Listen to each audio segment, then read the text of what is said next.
Assalamualaikum warahmatullahi wabarakatuh. Halo guys, selamat datang di Mizan Story. Jangan lupa untuk subscribe, like, komen dan share agar kamu tidak ketinggalan dengan cerita-cerita menarik, hanya ada di sini. Atur posisi dengan nyaman, hilangkan semua kesedihan dan lupakan kenangan dengan mantan, cekidot. Cerita dimulai dengan pengenalan karakter utama, Rafael, seorang pemuda tampan dan berkarisma yang sering terlihat di berbagai klub malam mewah. Meskipun terlihat sebagai orang yang hidup mewah, banyak yang tidak tahu bahwa Rafael terlibat dalam dunia gelap peredaran obat terlarang. Bagaimana kisah dari Rafael selanjutnya? Mari kita simak sampai akhir. Malam itu, klub malam The Mirage berkilauan dengan cahaya neon berwarna-warni yang memancar dari dinding dan langit-langitnya. Musik EDM yang keras menggema, menggoyangkan setiap tubuh yang hadir. Di tengah keramaian, seorang pemuda tampak duduk sendiri di pojok VIP area, mengenakan jas hitam elegan, wajahnya tampak tenang, meskipun sorot matanya memancarkan ketegangan yang tak bisa disembunyikan. Rafael, pria dengan usia yang baru menginjak 28 tahun, namun telah lama menyelami dunia gelap, adalah wajah yang sering terlihat di sini. Ia bukan hanya sekedar pengunjung, tapi juga seorang penghubung dunia narkotika yang dikelola dengan rapi. Rafael menatap kosong ke arah panggung, tempat seorang DJ tengah memainkan lagu yang membuat para pengunjung terhanyut. Semua orang di sekitarnya tampaknya tenggelam dalam euforia, tetapi Rafael tetap menjaga jarak, tampak seperti orang asing di dunia yang ia sendiri ciptakan. Di meja di depannya, terdapat beberapa paket kecil berisi pil-pil berwarna cerah, tersembunyi rapi di dalam kotak rokok. Ia melirik jam tangannya, menghitung detik-detik yang semakin mendekatkan pada transaksi yang sudah dijadwalkan. Hari ini adalah malam yang penting, karena seseorang yang bernama Dimas, seorang pembeli besar dari luar kota, akan datang. Namun, meskipun wajahnya tenang, Rafael tahu betul bahwa malam ini bisa berakhir dengan masalah besar. Dunia yang ia jalani tidak pernah memberi ruang untuk keraguan. Setiap langkah yang diambilnya selalu dipenuhi dengan risiko. Ada saat-saat di mana dia harus berbuat salah demi menjaga kelangsungan hidupnya. Dunia narkoba adalah tempat yang penuh dengan intrik dan pengkhianatan. Orang yang dulu dianggap teman bisa menjadi musuh dalam sekejap, dan tak ada yang bisa dipercaya sepenuhnya. Saat Rafael tengah terbenam dalam pikirannya, seorang pelayan menghampirinya dengan sebuah minuman. Ia menerima tanpa kata. Pelayan itu kemudian berlalu, tetapi sebelum ia pergi, ia memberikan isyarat kepada seseorang yang berdiri di dekat pintu. Matanya bertemu dengan Chris, seorang detektif polisi yang tengah menyamar sebagai pengunjung biasa. Chris sudah lama mengincar Rafael, mengetahui bahwa pria ini memiliki hubungan dengan sindikat narkoba yang makin merajalela di kota ini. Rafael tidak menyadari kehadiran Chris yang mengamati setiap gerak-geriknya. Namun, ada perasaan tak nyaman yang tiba-tiba datang. Perasaan yang ia kenal dengan baik. Seperti bau hujan yang datang sebelum badai. Ia menelan ludah dan menarik napas dalam-dalam, mencoba mengabaikan ketegangan yang mulai merayap di seluruh tubuhnya. Mata Chris sesekali mencuri pandang, namun Rafael tetap menjaga jarak dan berusaha fokus pada pekerjaan yang sudah menanti. Seiring berjalannya waktu, orang-orang di sekitar Rafael mulai tampak lebih gelisah. Dimas yang dijanjikan belum juga muncul. Rafael mulai merasakan kegelisahan yang mulai melanda dirinya. Ia menyentuh ponselnya, mencoba menghubungi orang yang ia tunggu, namun tidak ada jawaban. Detik-detik terasa lambat, dan semakin lama, Rafael mulai merasa seperti ada yang mengawasi. Sebuah perasaan yang membuatnya semakin waspada, seolah ada sesuatu yang lebih besar sedang terjadi di luar kendalinya. Di luar klub, Santoso, sahabat lamanya yang juga merupakan anggota Kopassus, berdiri di tengah kegelapan. Ia mengenakan jaket hitam dan memerhatikan mobil-mobil yang datang dan pergi. Santoso selalu ada untuk Rafael, meskipun tidak pernah terlibat langsung dalam bisnis gelap itu. Namun, ia tahu bahwa sahabatnya itu berada dalam bahaya besar. Santoso seringkali menyarankan Rafael untuk keluar dari dunia itu, tapi Rafael selalu punya alasan untuk tetap bertahan. Persahabatan mereka sudah terjalin sejak masa muda, dan Santoso tak bisa membiarkan Rafael terjebak lebih jauh. Namun, malam itu, Santoso merasakan ada yang berbeda. Ia sudah merencanakan untuk menemui Rafael setelah klub ditutup, tetapi sesuatu mengisyaratkan bahwa malam ini bisa berakhir dengan cara yang sangat berbeda. Di balik kaca, ia melihat sosok Chris sedang mengamati Rafael dengan penuh perhatian. Santoso tahu, pertemuan itu bisa menjadi titik balik bagi semuanya. Ia bertekad untuk memastikan Rafael tetap aman, meskipun ia harus menentang aturan untuk melindunginya. Ketegangan semakin terasa saat Rafael mencoba menghubungi Dimas untuk yang kesekian kalinya. Ponselnya bergetar, tetapi saat ia melihat layar, itu bukan Dimas yang menghubunginya. Ternyata, itu adalah pesan singkat dari seseorang yang hanya ia kenal dengan sebutan, The Broker. Pesan itu singkat, namun sangat jelas, hati-hati, Rafael. Ada yang mengawasi. Hati Rafael berdegup kencang. Ia tahu siapa pengirim pesan itu, namun tidak pernah mengira bahwa orang yang memiliki informasi seakurat itu akan memperingatkannya malam ini. Apakah Chris sudah bergerak, atau apakah seseorang di dalam klub sudah membocorkan keberadaannya? Ia menyandarkan punggungnya ke kursi, mencoba menenangkan diri. Meskipun begitu, nalurinya tak bisa dibohongi. Ada sesuatu yang tidak beres malam ini. Itu bukan hanya soal bisnis yang tertunda atau Dimas yang tak kunjung datang. Ada ancaman yang semakin nyata, sesuatu yang mungkin lebih besar daripada sekadar transaksi narkoba. Rafael berusaha menenangkan diri, berusaha meyakinkan bahwa ini hanya perasaan berlebihan, namun tidak berhasil. Di dalam dirinya, ada rasa yang sangat akrab, ketakutan yang datang setiap kali ia berurusan dengan orang-orang yang berbahaya. Sementara itu, Santoso yang mengamati dari luar semakin cemas. Ia tahu betul dunia tempat Rafael berada. Dunia yang bisa membuat seseorang menjadi hilang dalam sekejap jika salah melangkah. Santoso mencoba menghubungi Rafael beberapa kali, namun telepon itu selalu mati atau tidak dijawab. Itu adalah tanda bahwa sahabatnya sedang berada dalam bahaya. Santoso tahu bahwa ia harus bergerak cepat jika tidak ingin kehilangan Rafael. Ia melangkah menuju pintu belakang klub, menghindari mata-mata yang mungkin sedang mengawasi, dan mencari jalan masuk tanpa menarik perhatian. Di dalam klub, Rafael merasa dunia sekitarnya semakin mengecil. Semakin lama ia menunggu, semakin banyak tatapan curiga yang ia rasakan. Seseorang mulai mendekatinya, seorang pria berjas yang sepertinya bukan pengunjung biasa. Rafael menatap pria itu dengan curiga, mencoba menebak siapa dia. Tanpa kata-kata, pria itu hanya menunjukkan senyuman tipis, sebuah senyuman yang membuat Rafael merinding. "Tunggu di sini," kata pria itu dengan suara pelan, sebelum berbalik dan berjalan pergi. Rafael tahu bahwa ini adalah salah satu kode dari jaringan yang bekerja di balik bayang-bayang.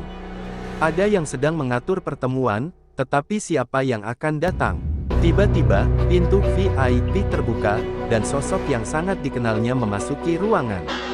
Chris, dengan pakaian kasual namun tatapan yang tajam, berdiri di ambang pintu, mengamati Rafael. Tanpa sadar, Rafael menarik napas dalam-dalam. Tak ada kata-kata yang terucap, tetapi tatapan mereka sudah saling berbicara. Chris tahu lebih banyak daripada yang Rafael inginkan, dan Rafael tahu bahwa Chris sudah mendapatkan bukti yang cukup untuk menjebaknya. Chris melangkah masuk, mengunci pintu di belakangnya, dan duduk di kursi di depan Rafael dengan santai, tetapi setiap gerakannya penuh dengan ketegangan.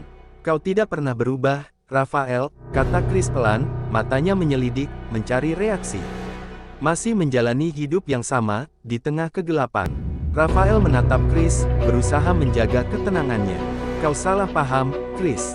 Aku bukan siapa-siapa di sini," jawab Rafael dengan nada datar. Namun, ada sedikit gugup di ujung suaranya yang tak bisa disembunyikan.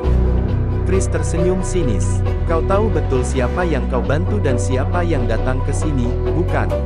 Aku tahu apa yang kau lakukan di balik layar. Tidak ada yang bisa lari dari hukum selamanya." Sementara percakapan antara Chris dan Rafael berlangsung tegang, Santoso yang sudah berada di dekat pintu belakang merasakan gelombang ketegangan yang sama.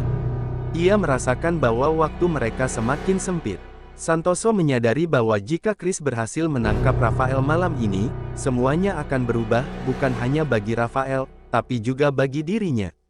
Sebagai anggota Kopassus, Santoso tahu bahwa kesetiaan pada sahabat adalah segalanya, namun ia juga tahu batasannya. Hanya satu cara yang bisa ia pilih untuk melindungi Rafael, meski itu berarti menghadapi konsekuensi yang tidak ia inginkan. Tanpa berpikir panjang, Santoso melangkah maju dan berusaha menghindari deteksi, berencana untuk mengintervensi pertemuan mereka sebelum semuanya terlambat. Di dalam ruangan, Rafael menahan napas. Chris melanjutkan dengan nada yang lebih serius, "Rafael, jika kau mengaku sekarang, kita bisa menyelesaikan ini tanpa lebih banyak masalah. Tapi jika kau terus berbohong, semuanya akan semakin buruk." Rafael merasakan ketegangan itu merayap semakin dalam. Ia tahu ia berada di ujung jurang, dan hanya ada dua pilihan, menyerah dan mengakui semua yang telah ia lakukan, atau melarikan diri dan mempertaruhkan hidupnya lebih jauh. Namun, di balik rasa takut yang menggerogoti dirinya, ada satu hal yang lebih kuat, keberanian untuk berjuang. Dan untuk pertama kalinya, Rafael merasa siap menghadapi takdir yang selama ini ia hindari. Detak jantung Rafael semakin keras, menyatu dengan irama bass yang menggema dari lantai dansa. Chris duduk di depannya, masih menatap tajam, seolah menunggu jawaban yang tidak bisa ia elakkan lagi. Rafael tahu, krisis besar sedang menanti. Sementara Chris menggenggam informasi yang bisa menghancurkan hidupnya, Rafael merasakan dunia yang selama ini ia bangun mulai runtuh perlahan. Setiap kata yang keluar dari mulut Chris semakin meyakinkan bahwa ia benar-benar terjebak dalam jaring yang sulit untuk lepas. "Aku tidak tahu apa yang kau cari, Chris," kata Rafael, suara yang terdengar lebih lemah dari yang ia inginkan. "Aku hanya seorang pemuda yang mencoba bertahan hidup. Tidak lebih." Chris tersenyum sinis, kemudian mengeluarkan sebuah foto dari dalam sakunya dan meletakkannya di atas meja. Foto itu menunjukkan Rafael tengah berbicara dengan seseorang yang Rafael kenal sangat baik, Dimas, orang yang selama ini menjadi salah satu pengedar besar dalam sindikat mereka. Chris menatap wajah Rafael, menunggu reaksi. "Kau benar-benar ingin mengatakan bahwa ini hanya kebetulan. Kau tahu apa yang sedang terjadi, bukan? Dimas sudah lama menjadi target kami. Dan aku baru saja mendapat informasi, kau adalah salah satu orang yang berperan penting dalam peredaran narkoba di kota ini." Rafael menelan ludah, matanya beralih ke foto itu. Satu-satunya hal yang bisa ia lakukan saat ini adalah berusaha menutupi ketakutannya dan berharap Chris tidak bisa melihat melalui kebohongannya. Namun, meskipun ia berusaha sekuat tenaga untuk mempertahankan penampilan tenangnya, Rafael tahu bahwa Chris sudah hampir menemukan titik lemah dalam dirinya. Setiap kata Chris semakin membuatnya terpojok, dan jika ia mengaku, maka segalanya akan hancur, bukan hanya untuk dirinya, tetapi juga untuk orang-orang yang masih percaya padanya, termasuk Santoso.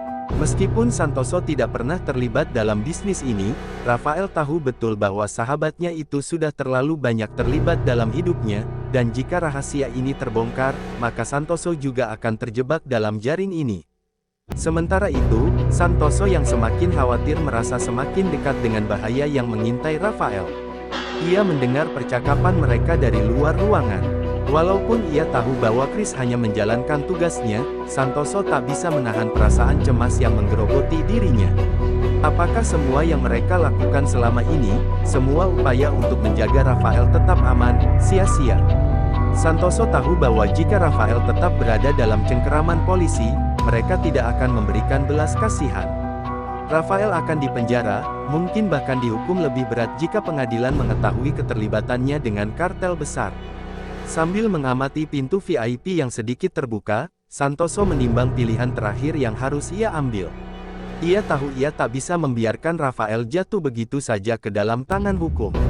Keputusan ini akan mengubah hidup mereka berdua, dan mungkin akan menuntun mereka ke jalan yang tak terduga.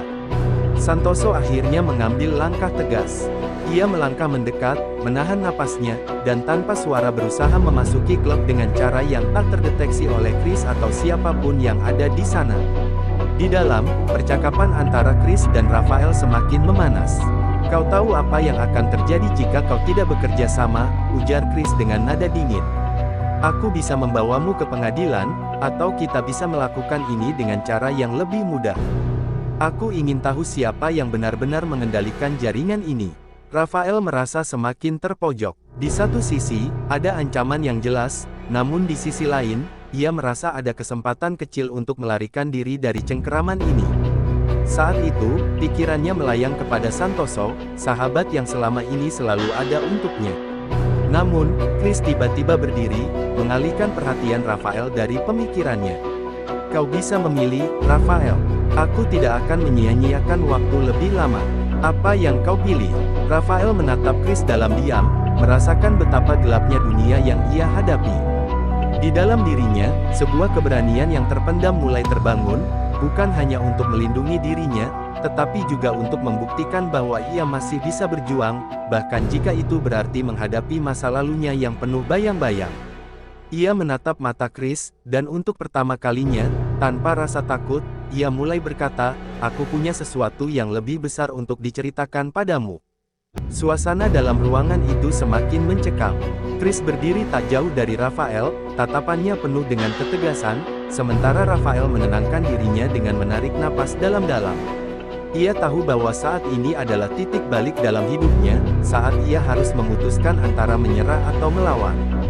Tetapi entah mengapa, dalam sekejap, ia merasa seperti ada sesuatu yang lebih besar yang mengendalikan takdirnya malam itu. Sebuah perasaan yang lebih kuat dari sekadar ketakutan atau keinginan untuk selamat. Raphael sadar bahwa dunia yang ia bangun selama ini, yang selalu ia pikir bisa ia kendalikan, ternyata lebih berbahaya daripada yang ia duga. "Apa yang ingin kau katakan, Raphael?" tanya Chris, suara berat dan tajam. "Aku tidak punya banyak waktu." Raphael menatap Chris, lalu perlahan-lahan, ia memutuskan untuk membuka mulut, meskipun ia tahu ini adalah risiko besar. "Ada orang-orang yang jauh lebih besar dari kita yang terlibat dalam semua ini," jawab Raphael dengan suara yang mulai gemetar. "Aku hanya seorang pion. Aku bukan orang yang memimpin. Jika kau ingin tahu siapa yang benar-benar mengendalikan semua ini, kau harus lebih dalam lagi." Chris terdiam sejenak, menilai setiap kata Raphael. Tiba-tiba, pintu VIP terbuka, dan langkah kaki terdengar dari luar. Chris berpaling, mata tajamnya langsung menangkap gerakan Santoso yang berjalan menyusuri ruang gelap dengan tenang. Wajah Santoso tidak menunjukkan rasa takut sedikit pun, namun ada sesuatu di matanya yang membuat Chris terdiam sejenak, sebuah kesan yang mengatakan bahwa Santoso lebih dari sekadar penjaga biasa. Santoso, yang sejak tadi berada di luar ruangan, tiba-tiba muncul dengan wajah datar, berjalan menuju meja di mana Chris dan Raphael duduk. Tanpa berkata apa-apa, ia menatap Chris dengan penuh arti. "Jangan sentuh dia," kata Santoso pelan, namun penuh ancaman. Chris terkejut, tetapi ia tidak menunjukkannya. "Santoso bukan orang sembarangan, itu sudah jelas." "Apa maksudmu?" tanya Chris, menahan sikapnya yang mulai agak cemas.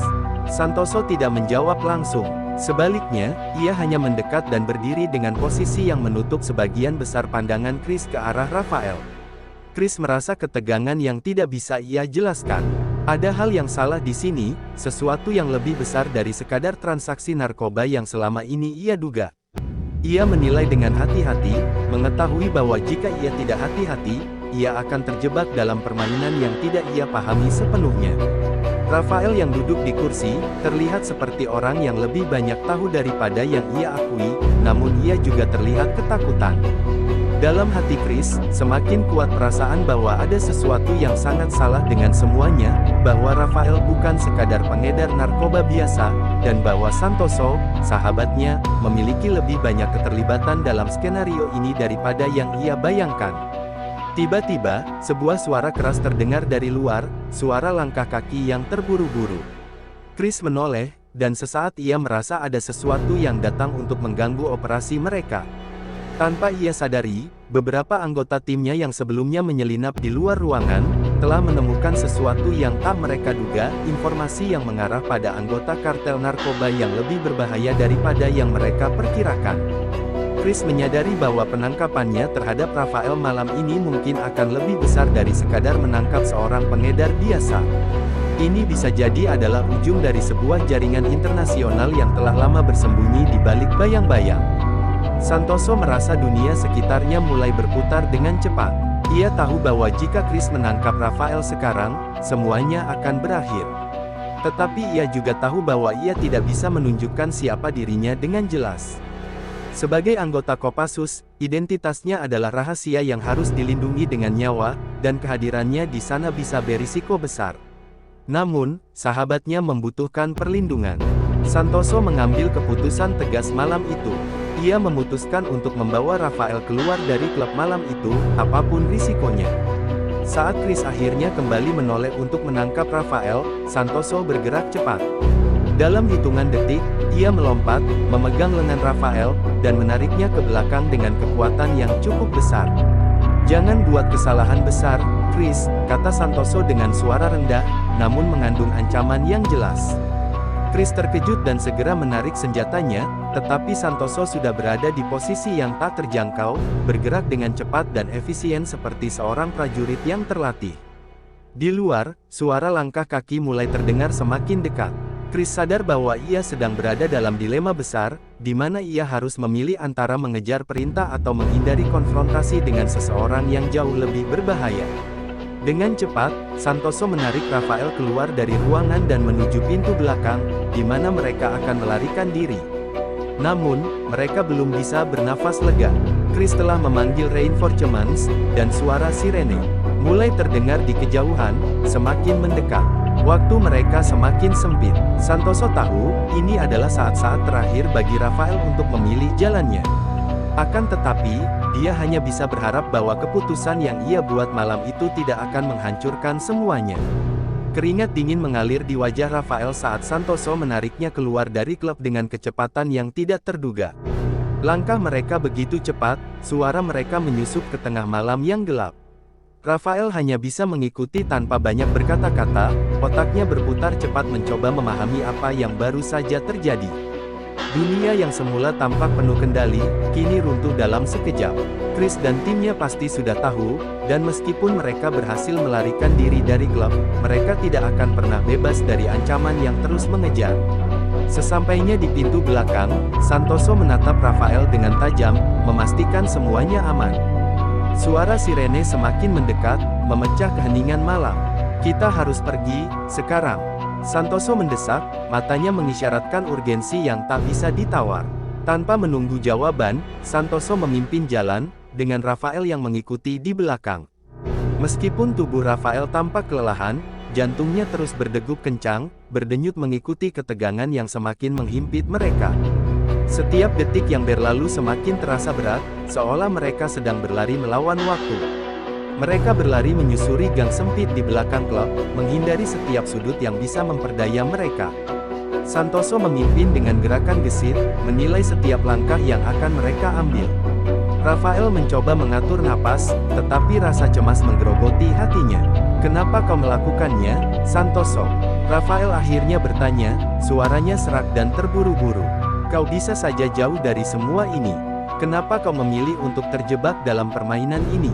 Santoso melirik sekilas, wajahnya tanpa ekspresi. "Karena kau sahabatku, Rafael. Tidak ada pilihan lain." Mereka terus berlari, dan sesaat, Rafael mendengar derap langkah yang lebih keras dari belakang. Pintu keluar dari gang kecil itu berada di ujung jalan, namun kedekatan suara langkah kaki membuat Rafael tahu bahwa mereka tidak akan sempat keluar begitu saja. Di belakang mereka, pasukan polisi yang dipimpin oleh Chris semakin mendekat. Chris tidak akan berhenti sampai Rafael tertangkap, dan Santoso tahu itu lebih baik daripada siapapun. Hanya ada satu jalan keluar, dan itu adalah sebuah mobil yang sudah disiapkan di ujung jalan. Santoso berlari lebih cepat, menyadari bahwa mereka hanya memiliki sedikit waktu. "Rafael, dengarkan aku," katanya sambil menatap sahabatnya yang tampak terengah-engah. "Kita akan masuk ke mobil itu dan pergi. Tidak ada yang tahu kemana kita akan pergi, dan kita tidak akan kembali ke sini." Rafael hanya mengangguk, meskipun ketakutan di matanya jelas terlihat. Santoso menyadari bahwa pilihan ini adalah satu-satunya cara agar Rafael selamat. Namun, pilihan ini juga akan mengubah segalanya, bukan hanya bagi mereka, tetapi juga bagi hidup Santoso. Ia sudah tahu bahwa keputusannya malam ini akan melibatkan banyak pihak yang tidak siap untuk menghadapi akibatnya. Saat mereka sampai di sudut jalan, Santoso melihat mobil yang mereka tuju. Seorang pria yang mengenakan jaket hitam berdiri di depan mobil, mengamati dengan cermat situasi sekitar. Santoso menatap pria itu, dan pria itu mengangguk sebagai tanda bahwa semuanya siap. Mereka berdua melangkah lebih cepat, namun suara sirene semakin keras terdengar. Santoso tahu bahwa jika mereka tidak bergerak lebih cepat, mereka akan terjebak. Begitu mereka sampai di mobil, Santoso membuka pintu belakang dan mendorong Rafael masuk, lalu ikut masuk setelahnya. Mobil itu segera meluncur, menembus malam yang semakin mencekam. Di dalam mobil, suasana hening sejenak. Rafael menatap Santoso dengan tatapan penuh pertanyaan. "Kemana kita akan pergi?" tanya Rafael dengan suara lemah. Santoso memandang ke depan, matanya penuh tekad. "Tempat yang aman. Kami sudah menyiapkan tempat untukmu, tetapi kau harus berhati-hati.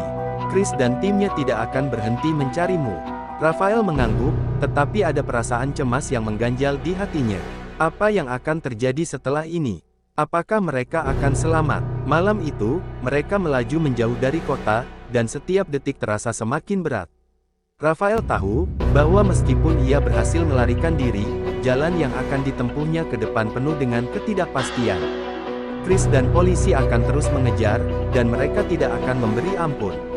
Namun, satu hal yang Rafael tahu pasti, hidupnya tidak akan pernah sama lagi setelah malam ini. Keputusan yang diambil Santoso untuk melindunginya bukan hanya membawa mereka pada pelarian yang lebih panjang, tetapi juga pada perang besar yang belum bisa mereka bayangkan. Mobil yang mereka tumpangi melaju cepat, melintasi jalanan sepi yang dikelilingi hutan gelap. Rafael menatap jendela, matanya kosong, tetapi pikirannya berputar-putar. Ia tak bisa menghilangkan bayangan Chris yang berdiri di ambang pintu, penuh dengan kebencian dan rasa ingin tahu. Setiap detik, Rafael merasa terjebak dalam mimpi buruk yang tak berujung. Ia tahu bahwa pelarian ini hanyalah awal dari masalah yang lebih besar. Tidak ada tempat yang benar-benar aman bagi mereka. Chris tidak akan berhenti mengejarnya, dan semakin lama ia berpikir, semakin yakin bahwa Santoso juga akan terjebak dalam permainan berbahaya ini. "Santoso," suara Rafael pecah, menembus keheningan di dalam mobil. Santoso yang duduk di sampingnya mengalihkan pandangan, lalu menghela napas. "Kau tidak perlu khawatirkan aku," jawabnya pelan, matanya tetap tertuju pada jalan di depan. "Aku bisa mengurus diriku sendiri." Namun, meskipun Santoso berbicara dengan tenang, Rafael bisa merasakan ketegangan yang terpendam. Sahabatnya itu berusaha keras menjaga ketenangannya, tapi Rafael tahu bahwa Santoso juga harus menghadapi risiko besar. Mereka tidak hanya melarikan diri dari polisi, tetapi juga dari sebuah organisasi yang jauh lebih besar dan lebih berbahaya, kartel yang selama ini mereka coba hindari.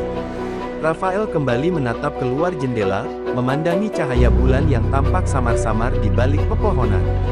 Malam itu terasa begitu panjang.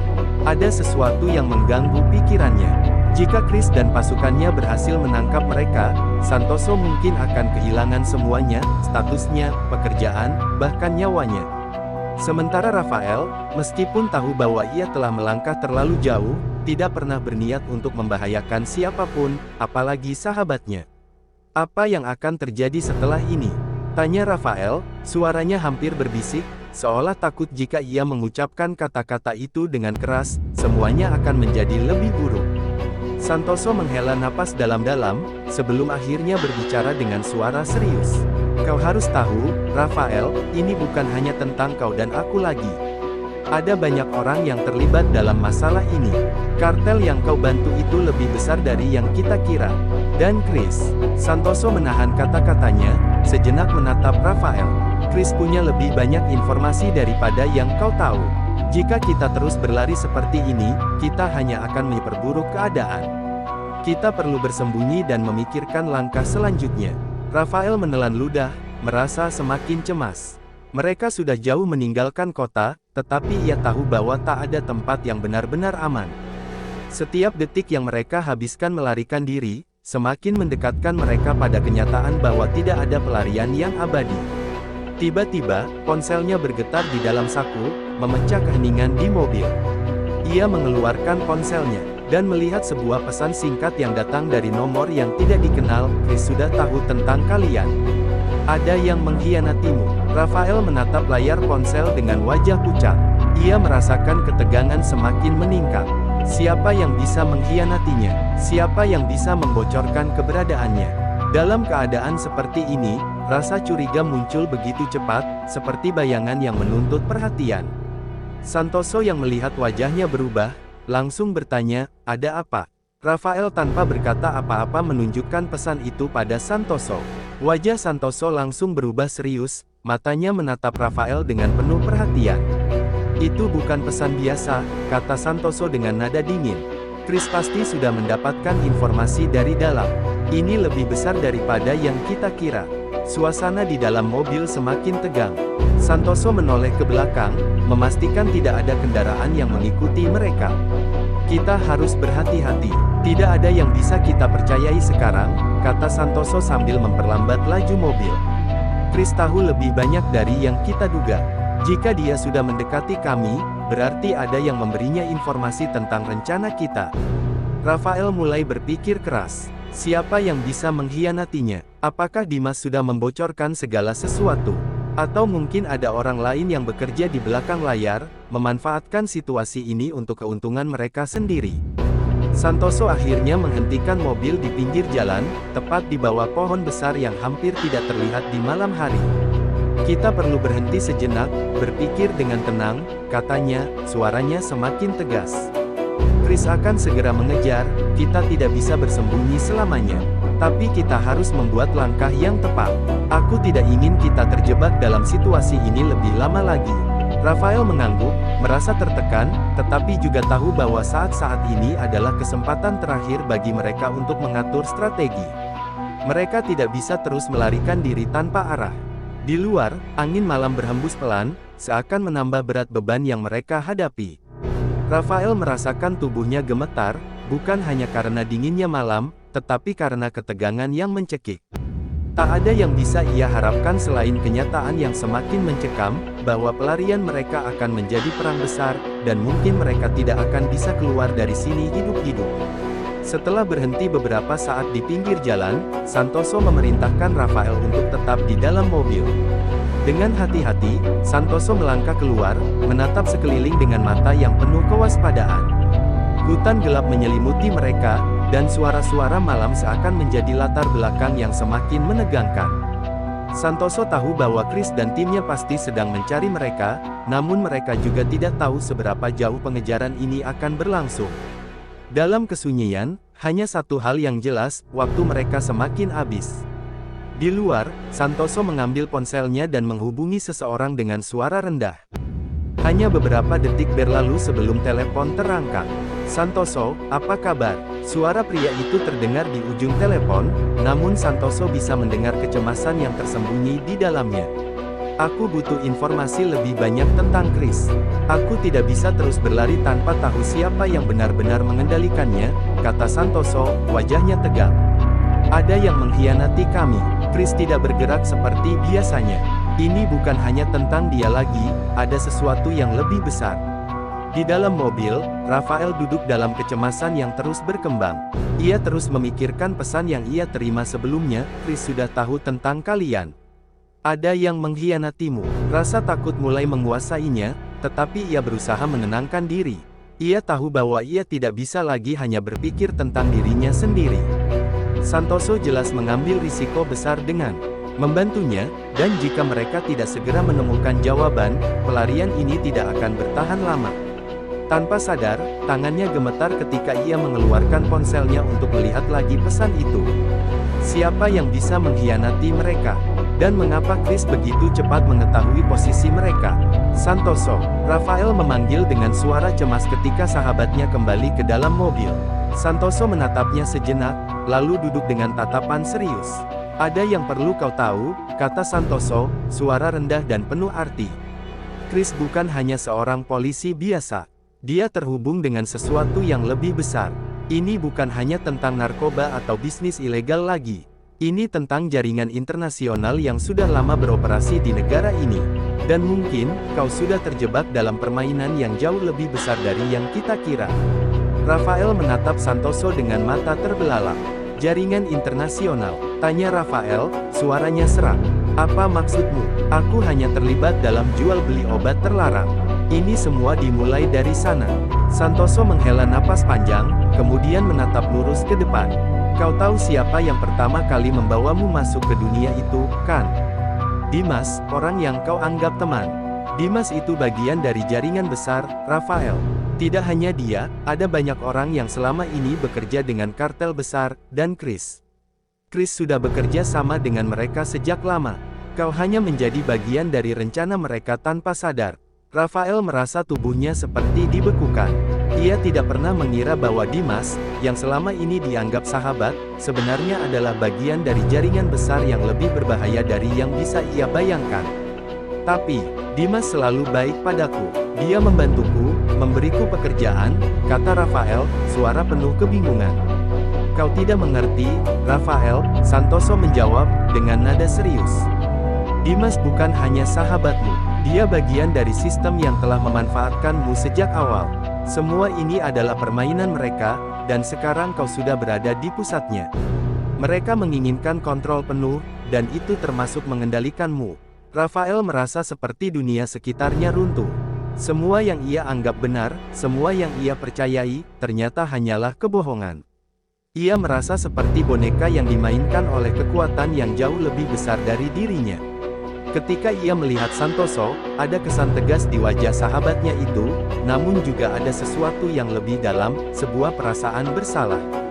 Santoso merasa bahwa ia juga telah terperangkap dalam permainan ini, tetapi ia memilih untuk melindungi Rafael, meskipun risiko yang harus mereka hadapi semakin tinggi. Jadi, ini bukan hanya tentang aku lagi, tanya Rafael, suaranya tergetar. Ini tentang siapa yang benar-benar mengendalikan kita. Santoso menatapnya dalam-dalam. Ya, ini tentang itu. Kau perlu tahu bahwa ini jauh lebih besar dari yang kau kira. Mereka tidak akan berhenti sampai mereka mendapatkan apa yang mereka inginkan, dan mereka menginginkan kau. Kau adalah kunci untuk mengakhiri semua ini atau menjadi bagian dari kehancuran yang mereka rencanakan. Santoso memerintahkan untuk kembali bergerak, dan mobil melaju perlahan menuju tempat yang telah disiapkan untuk mereka. Tetapi di dalam hati mereka berdua, ketegangan semakin terasa. Mereka tahu, mereka hanya memiliki sedikit waktu sebelum semuanya benar-benar hancur. Malam itu, dalam sebuah ruangan kecil di markas rahasia Kopassus, Sertus Riono menatap layar laptopnya dengan tatapan tajam. Ia telah mengikuti jejak kasus Rafael selama berminggu-minggu, namun ada sesuatu yang tidak masuk akal. Informasi yang ia terima dari Santoso sebelumnya mulai membuka tabir gelap di balik kasus ini. Sriono, yang dikenal sebagai salah satu prajurit paling cerdas di unitnya, tidak percaya bahwa Rafael adalah pelaku utama dalam jaringan narkoba internasional ini. Ada sesuatu yang lebih besar bermain di balik layar. Ia menyusun semua dokumen yang ia dapatkan dari intelijen, rekaman transaksi, daftar kontak, hingga pesan-pesan yang diterima Rafael. Saya yakin Rafael hanya menjadi kambing hitam, ucap Sriono tegas kepada komandannya melalui panggilan video. Semua bukti ini mengarah pada satu nama, Dimas. Dialah otak dari semua operasi ini. Rafael hanya dimanfaatkan untuk menutupi jejak mereka. Dan sekarang, Chris, polisi yang memimpin penyelidikan ini, mungkin juga terlibat dengan jaringan itu. Kita harus bertindak cepat sebelum Rafael menjadi korban kesalahan hukum. Komandannya terdiam sejenak, lalu mengangguk. Lakukan yang perlu, Sriono. Tapi hati-hati, ini menyangkut kartel besar. Mereka tidak akan tinggal diam jika kita mengungkap semuanya. Di tempat lain, Rafael dan Santoso tiba di sebuah rumah persembunyian yang tersembunyi di balik bukit. Malam itu terasa sunyi, tetapi ketegangan di antara mereka terasa seperti bom waktu yang siap meledak. Rafael, yang kini memahami betapa rumitnya situasi ini, merasa bersalah karena melibatkan Santoso dalam pelariannya. Aku tidak ingin kau terlibat sejauh ini, Santoso. Jika sesuatu terjadi padamu, aku tidak akan bisa memaafkan diriku sendiri, kata Rafael dengan nada penuh penyesalan. Santoso menepuk pundaknya, mencoba menenangkan sahabatnya. Sudah kukatakan, ini bukan hanya tentang kau.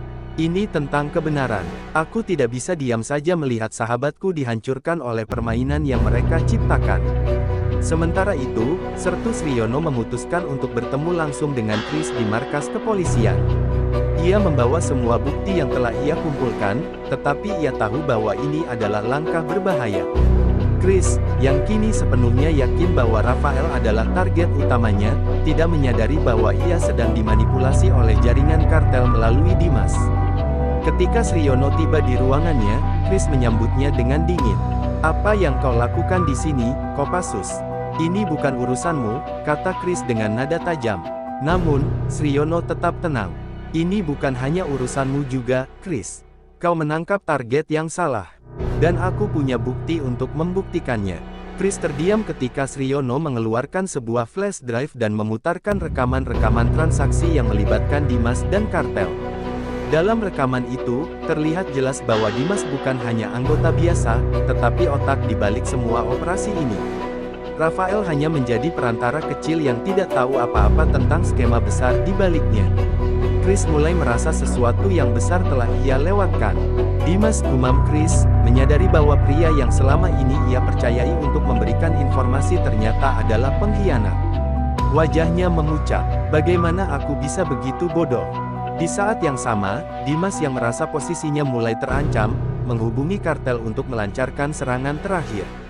Ia tahu bahwa Rafael dan Santoso sedang bersembunyi di tempat tertentu, dan ia berencana untuk membungkam mereka sebelum rahasianya terbongkar. Tapi Santoso, dengan pengalaman militernya, sudah mempersiapkan diri. Ia memasang sistem keamanan di sekitar rumah persembunyian dan mempersiapkan Rafael untuk kemungkinan terburuk. Kita harus bertahan malam ini. Aku yakin bantuan sedang dalam perjalanan, ujar Santoso tegas. Tepat ketika serangan kartel dimulai, pasukan Kopassus yang dipimpin langsung oleh Sriono tiba di lokasi. Dalam operasi yang cepat dan terkoordinasi, mereka berhasil melumpuhkan para penyerang dan menangkap Dimas hidup-hidup. Chris, yang ikut dalam operasi tersebut, akhirnya melihat sendiri kebenaran yang selama ini ia abaikan. Saat Dimas dibawa keluar dengan borgol di tangannya, Chris mendekati Rafael dengan wajah penuh penyesalan. Aku salah menilaimu, Rafael. Maafkan aku, ucap Chris dengan tulus. Rafael hanya mengangguk pelan, matanya masih menyiratkan trauma dari semua yang ia lalui. Di akhir malam, saat semuanya mereda, Rafael duduk di depan rumah dengan Santoso di sisinya. Aku berutang nyawa padamu, Santoso. Dan juga pada Sriono. Tanpa kalian, aku mungkin sudah hancur, katanya dengan suara serak. Santoso tersenyum tipis. Itulah gunanya sahabat, Rafael. Tapi ingat, perjalananmu belum selesai. Kau harus bersihkan namamu sepenuhnya. Rafael mengangguk, dengan tekad yang baru tumbuh di dalam dirinya. Malam itu, meski banyak luka yang masih menganga, mereka tahu bahwa kebenaran akhirnya terungkap, dan permainan gelap yang melibatkan mereka telah berakhir. Jika Untuk cerita saat ini ini, membuatmu terinspirasi, tertawa, bersedih, atau bahkan terbawa suasana, jangan lupa untuk like, share, dan subscribe agar kamu nggak ketinggalan kisah-kisah menarik lainnya. Tinggalkan pendapatmu di kolom komentar, karena suaramu sangat berarti untuk kami. Sampai jumpa di video berikutnya, dan ingat, setiap cerita punya pesan, dan setiap pesan bisa mengubah dunia. Stay safe, stay inspired, and keep dreaming. See you! Wassalamualaikum warahmatullahi wabarakatuh.